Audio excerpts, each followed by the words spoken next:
What's up, everybody? This is Breaking the Cage Astrology TV, and I am LSF, or as Matt likes to call me, I'm Shaman. This is for February 25th through March 2nd. Now, I am going to be discussing this week, but we're getting ready to come into eclipse season at the end of the month. We just came off of the full moon in Virgo. Now we're heading towards a new moon in Pisces. And then as we approach eclipse season, we're going to be coming to that other full moon in Libra. So I'm giving you about this week, but I'm giving you such a big look at the month in general as we're moving into all of this month. Hold on one second. Let me take a sip of my drink. Because, like I said, we're coming towards now, since we've passed this full moon, we're coming towards a new moon in Pisces. And Pisces, the universal 12th house. It's very mysterious, yes, mischievous kind of energy. It's a lot of illusion and delusion. It's where fantasy smacks you in the face with harsh reality. And we're going through some major cultivation, is what they just said. Changing. Beginning of a beginning. And shifting, redirecting. In a form, I'm getting like the raven here. And for me, the raven speaks of destruction for construction. And this isn't necessarily a bad thing. It really depends on where you are capable of keeping your mindset, along with your heart space.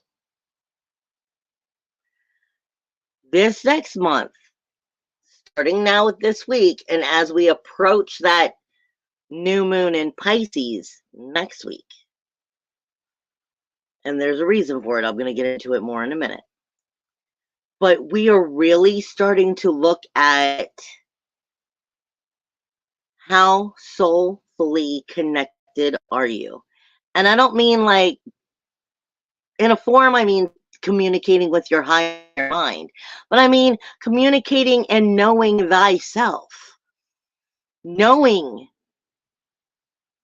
what drives your heart. Knowing what drives your soul.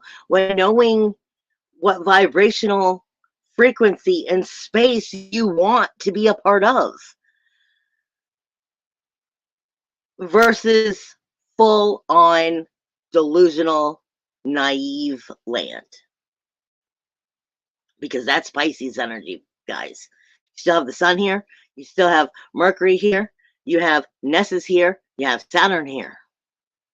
That's a lot. Mercury going to be moving out a little bit later on in the month, and Venus is going to be moving in. So it's not like it loses any energy.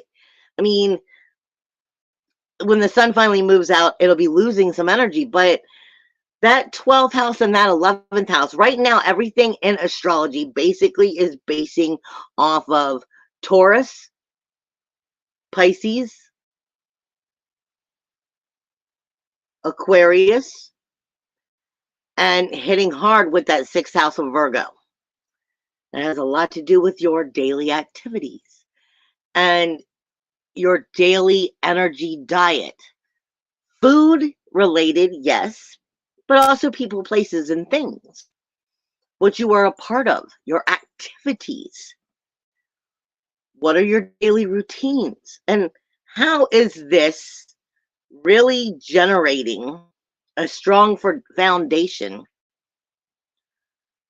for you truly stepping into your heart space? You truly stepping not just into your heart space, but your soul space.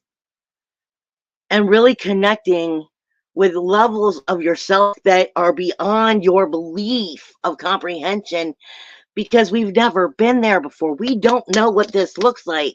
It is a whole new world. And we are literally going through shifting of what we identify with as culture, shifting with what we identify with as our peers, our relationships, our tribes, shifting with what we are identifying with as structure and foundation.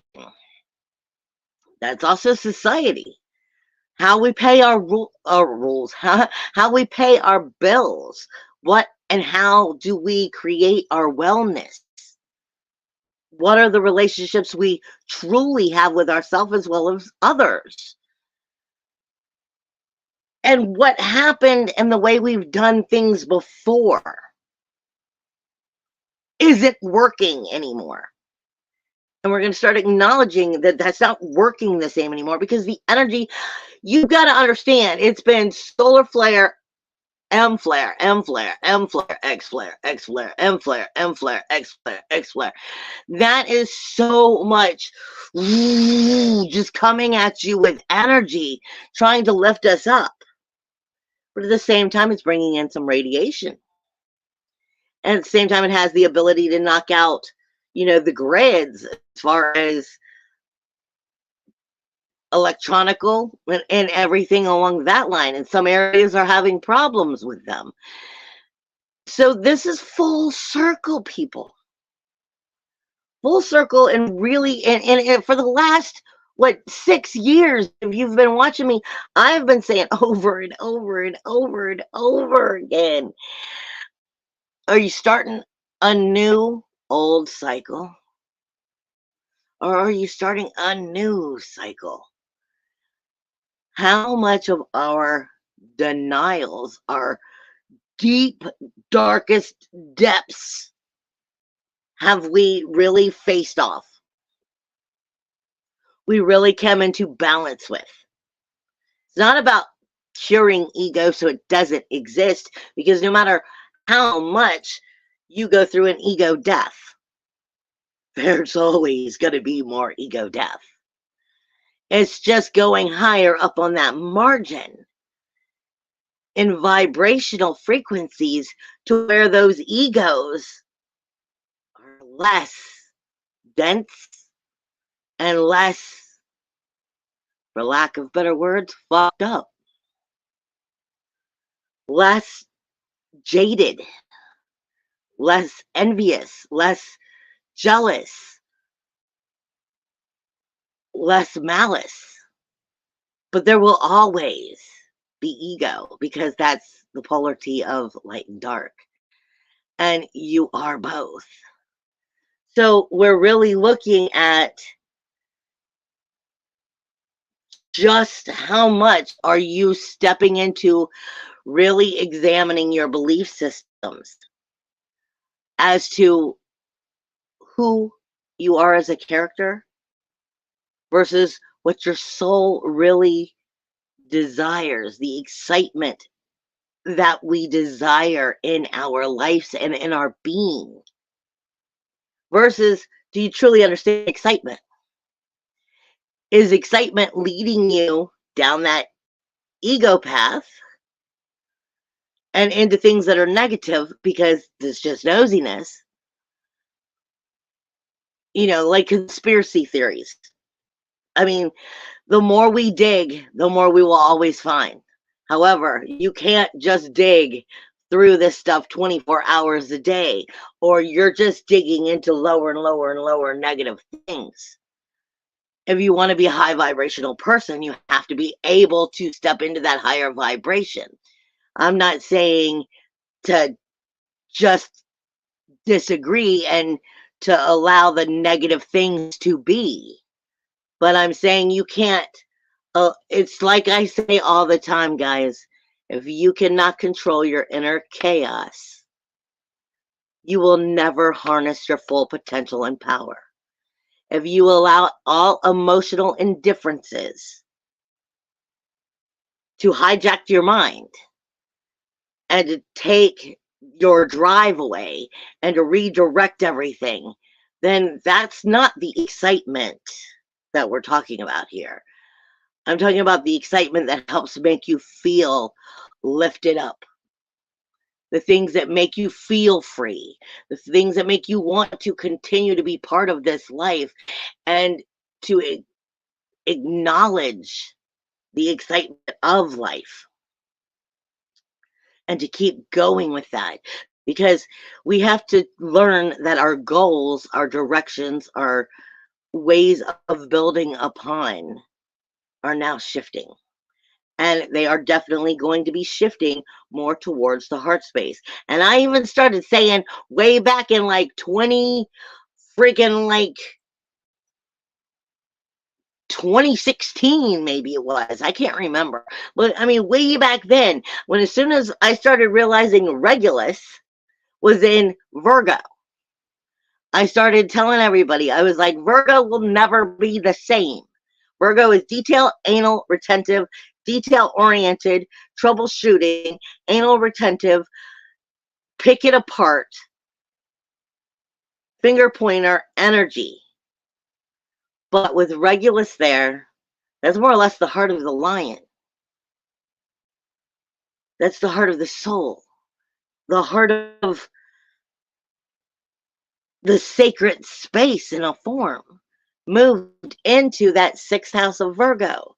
Virgos would never be the same after that, because if it doesn't soothe the soul, and if it doesn't soothe the truth, then it's not going to be good enough, no matter how much finger pointing you do.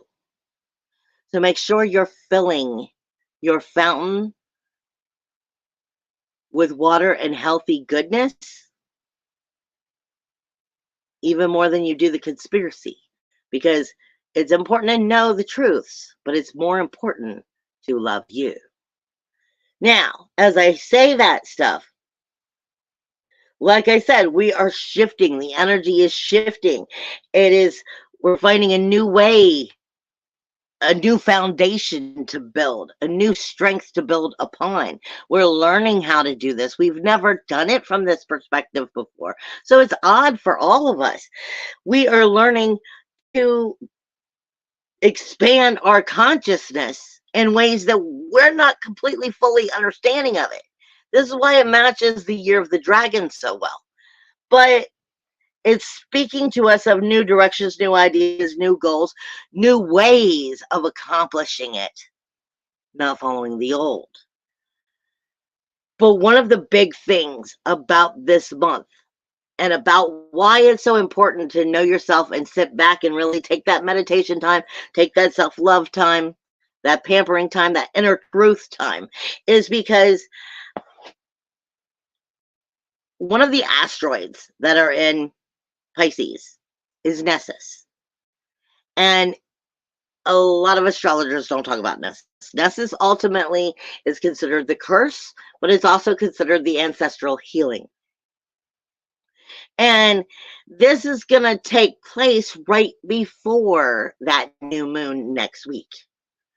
And when the sun is approaching, or any planet is approaching one of these energies, you get hit with the bigger whammy, the bigger wrecking ball, the bigger knowledge of poof, it's in your face before it crosses it. So these energies are happening before we hit that Pisces new moon, and bringing it to our attention, bringing our unconscious, unseen into action. We're starting to look at responsibility, resistance versus capabilities. And with Nessus here, this is, like I said, the curse or the ancestral healing. It speaks to us also of, are we able to breathe it into reality? Because we truly believe it into breathing it into reality. Or are we not really in the right vibration, the right frequency? This is why they say in the Pisces energy, it's not good to party too much. Because when you're done partying, the problems will still be there. Well, this is similar, because what I'm trying to get at is, with Nessus energy, that curse energy, part of it that's teaching us the ancestral healing has a lot to do with manipulation. It has a lot to do with being naive, being manipulated, being controlled by somebody else who's needing to be in power, power, control, playing victim. But the people who are playing victim are doing it because they're doing that to get the prey that they are after.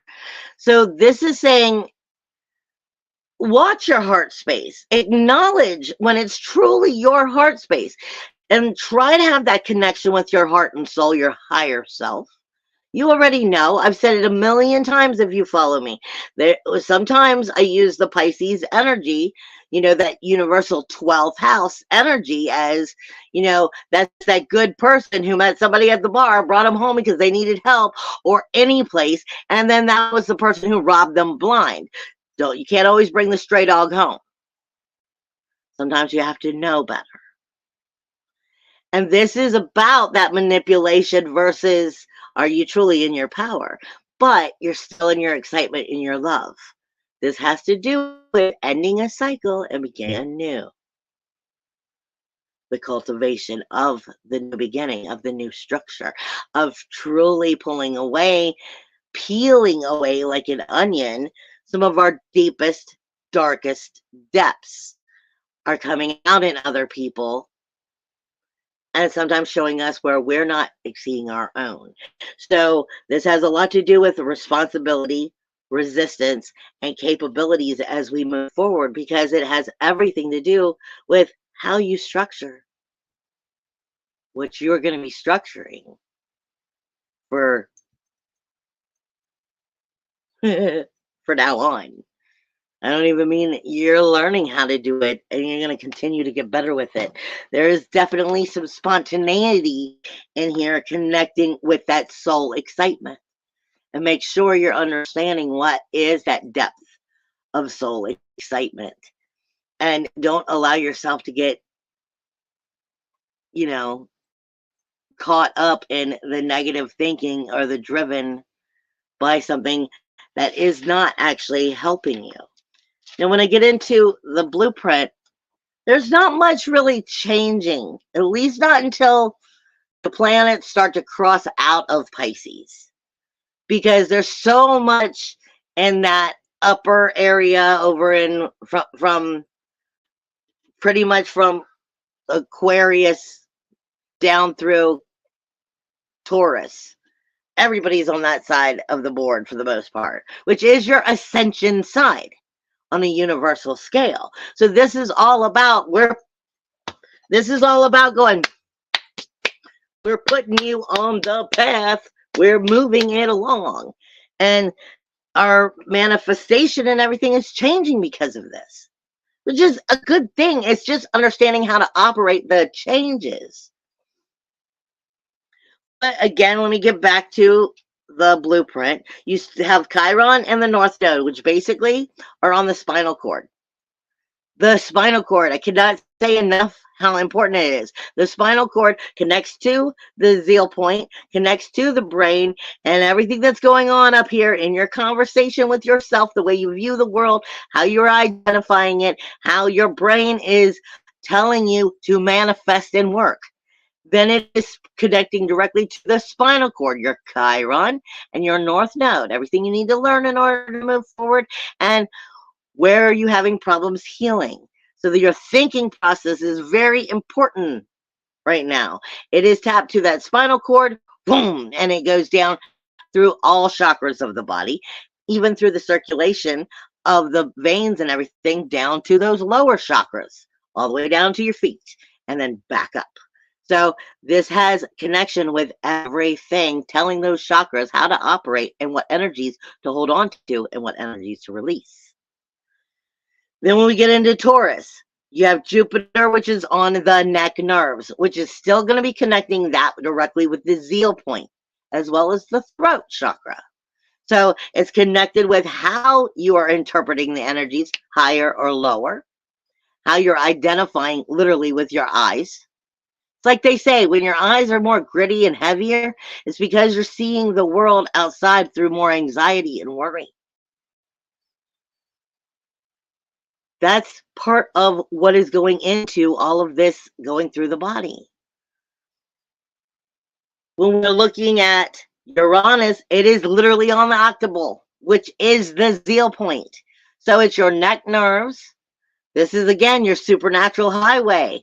I always say your supernatural highway between the head, the third eye, the crown, and then coming down here to the heart, gets caught up and stuck in the zeal point and the throat. The throat gets stuck in that I coulda, shoulda, woulda. Well, maybe I coulda. What if I had done? I should have done it that way. No, that shit will drive you batshit crazy. What's done is done.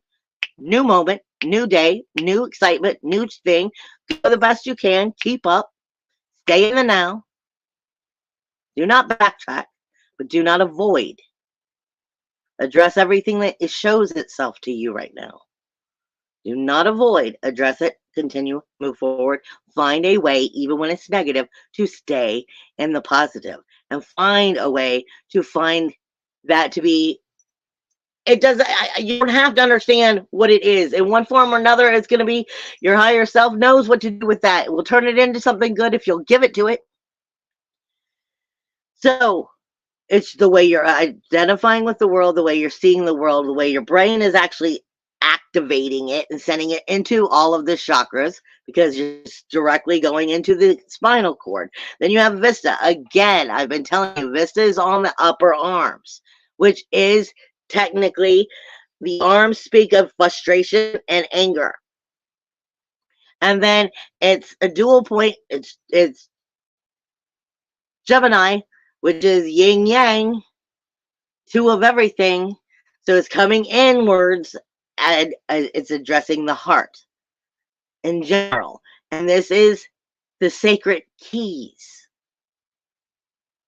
You're not allowing it in enough to hurt the heart. What is it they say in Egyptian mythology? That you don't get to get into Egyptian heaven if your heart is weighed by a feather and the feather is found heavier. Because you're not supposed to be attached to anything. You're not supposed to be attached to anything. We're supposed to go with the flow. Stay with your heart space. And I realize some things sometimes aren't always good. But if you stay in that higher vibrational thinking and allow it to move you somewhere it should, then it will. This is part of what I'm saying with the shifting energy. We have to learn how to readdress how to set a platform properly so we can build upon a better world, a better life, a better us. Then you have Virgo energy, which is Lilith and Juno. They're still in the abdomen, the gallbladder, the liver. And everybody else is in the lower chakras. Everybody else is in the lower chakras, dealing with malice energies, dealing with hatred, dealing with jealousy, dealing with, everything from jealousy, inferiority, inadequacy, fear. You're going to have a lot of that energy come across about promiscuity, like I want what I want and I want it right now. And don't know.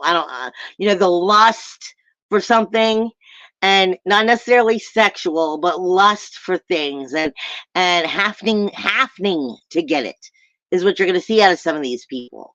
And combatical energies, or just fighting with the idea of a higher power, a higher self, a higher God. This is a lot of the selfish energies of the only person I have left to deal with is me. The only person who I can count on is me. But that's nothing more than separation from the oneness. And that is why we have to watch our lower chakras and where we're storing in them. I don't know how many times through mythology, through all different cultures, you've heard how they bless their feet. It's because the feet carry you everywhere you go, and they are responsible for all your good deeds and your bad deeds. And that is the lowest of the lowest chakras, which hold murder. So it's important for us to love ourselves right and to acknowledge even our darkest areas, because we're trying to truly build a new platform, a new foundation, a new structure, but from within. Now, as we go through this week, the moon is going to go over Libra, and then it's going to go over Scorpio. And I kind of just mapped out the moon's movement this week. And then I'll go into the last little bit, because outside of the moon's movement, most of these little ones are staying the same. But the moon is going to be going through Libra, which will be the moon in the 7th house. And it will be directly in opposition and questioning Neptune in that 12th house, which is similar. Well, no, sorry. It is definitely questioning your Neptune, your magic, your end of the end and the beginning of the beginning, your beginning of a new cycle, your belief system. That is where the healing takes place, of overstepping grief, sorrow, shame, blame, insecurities, lies, skeletons in the closet are denials. It's insecurities that hold on to fear that we often don't even realize we have a problem with, that creates a cycle over and over. That's your 12th house of being able to step into the creation of magic. What do you do with it?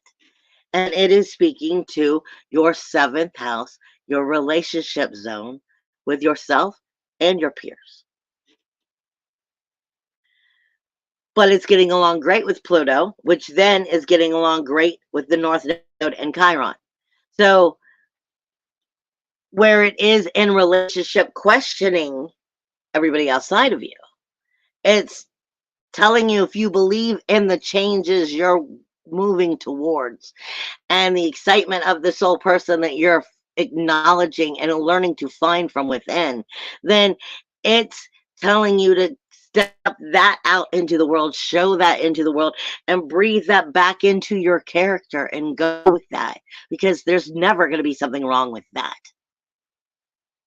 Then that moon is also not getting along, but the moon itself is not getting along in Libra with the North Node or that Chiron energy. See, it went through Pluto to get to Chiron before, but it comes directly across, not getting along with it. So it is making you doubt that you can become and truly start to move into all that you've always been. It's that hive mind shit. It's really what that is. But it's getting along great with Venus and with Mars, which is in the 11th house.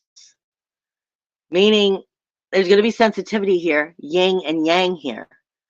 But if you trust the surrender and allow something new to take place, it will.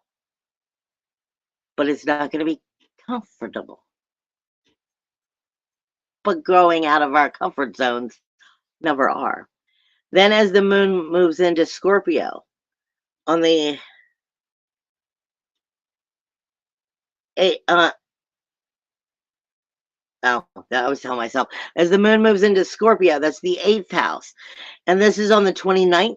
And then as we move throughout the rest of the week, Scorpio is going with the moon, is going to be getting along with the sun, which then is getting along with Jupiter. The sun is still in that 12th house. Okay. But like I said, it's coming up on Nessus this week. So that 12th house is asking you, are you changing? Are you truly becoming that? Or are you getting caught in the manipulation, the naive, the illumination, the illusion and delusion for naive? Are you truly walking your walk? Are you truly stepping in the power of you and in the change of everything you want? And then it's going, like I said, over to Jupiter, which is in that 2nd house, stepping into your manifestation, stepping into your abundance, your higher knowledge, your throat chakra, being able to bring that out and show the world, becoming part of it, bringing the healing into a new cycle, stepping into it. Scorpio moon is all about transformation. That's what this is. But it's not getting along with Jupiter directly. And it's not getting along with Pluto, Venus, or Mars directly. So this is saying it's not going to be easy for you to speak your power, to feel it, to believe in it, because there's those inner self-doubts. And those inner self-doubts are coming from that 11th house, your goals, your dreams, your ambitions, versus your peers, Pluto here, Mars, and Venus. Sensitivity, yin yang, and are you ready or not? These are big steps. We're putting on our big boy boots, our big girl panties, however you want to see it. That moon is also not getting along with Uranus, which is your independence, your individuality, your uniqueness, your freedom. It's going to make you feel kind of like you're in a vice when it's not what you want. This is why I said it's important for you to know what excitement is good and what excitement is bad. Do not hold on to those that don't serve you. Acknowledge why, but don't hold on. I know that's easier said than done. I'm a Leo. I'm a Leo with a Cancer moon and a Virgo rising. I'm a detail, anal, retentive, pick it apart, volcano explosion when I get mad. I understand. But you also have that Scorpio moon, which is getting along fabulously with the Sun, Saturn, as well as Neptune. Which means as long as you believe in you, you can make the new rules, walls, boundaries. You can reset the direction. You can restart the clock, so to speak, the cycle. But you've got to want it. Now, all week long, you have that Lilith and that Juno in that 6th house. Your daily routines, your mundane tasks, your energy diet, and it has nothing good to say with Saturn, the Sun, or Mercury. Which means trying to change your patterns is going to be more difficult. You're used to your patterns. You're used to your routines. You've gotten comfortable with them. And right there shows there's a problem because we're so comfortable with our routines. We're kind of not fully willing to go with the flow and make the new changes that are necessary. But we have to start breathing that into our life. You have that Jupiter and Uranus, which is in that 2nd house, and it's not getting along with Venus, Mars, or Claw. Now, that's one you haven't heard me speak of, but that's ultimately the shaman. Speaking of bringing the balance into our new change. Action and compassion in a form, our sensitivity and our passion, and speaking directly with how we see ourselves. Identifying with our identity, identifying with who we want to be, who we really are. What we're learning, we're becoming it. Remember, you are worthy of the vibration you seek. And everything that's keeping you from it is nothing more than your belief system getting in the way. You already are worthy. You just have to believe it and stand into that identity, that liberation. And just stand there in your knowing, in your light. But like I said, the sensitivity of that balance from that outer world, from those outer peers, from those outer dreams might feel like it's not going to happen. But you have to stand firm at this time. We're redirecting how we do it, not we're learning how to do things in new ways. from a more higher vibrational, dimensional way. Sextiles, you have very good energy. Jupiter, Mercury, Saturn, and the Sun are getting along great. As long as you can believe in yourself, you can bring that higher knowledge to you, you can stand in that power of authority of yourself, you can give yourself that manifestation ability to believe, then you send that right on over to that 12th house. You can start cutting it like butter. Redirecting. Just don't get caught in the naive. Don't get caught in the woe is me from somebody else. Don't get caught in the, playing victim because they're trying to use you as prey to manipulate. Don't fall for that because you're going to see it coming up. If you don't fall for that and you stay in your vibration, your energy, your world, your creating, you can start cutting this like butter. Neptune and Pluto are getting along great. If you could only believe in you, stepping into your new world by getting rid of everything that shouldn't be here in the first place. North Node and Chiron are getting along great with Venus, Cardi-Claw, and Mars. Everything you need to know in order to move forward, which is the North Node in Aries, identifying with your character, your light being, your inner source. Chiron is trying to heal where we have problems finding inner source. And it is speaking directly with the balance, yin, yang, Venus, Mars, and Cardi-Claw. Your inner shaman's in there. You just gotta fish around for her or him. And then lastly, you have Lilith and Juno, and that's 6th house, which is getting along great with Uranus and Jupiter.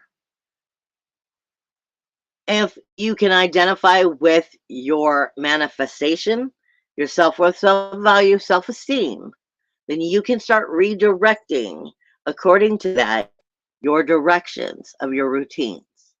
So they're serving you better. The energy diet that you are a part of, your people, places, and things.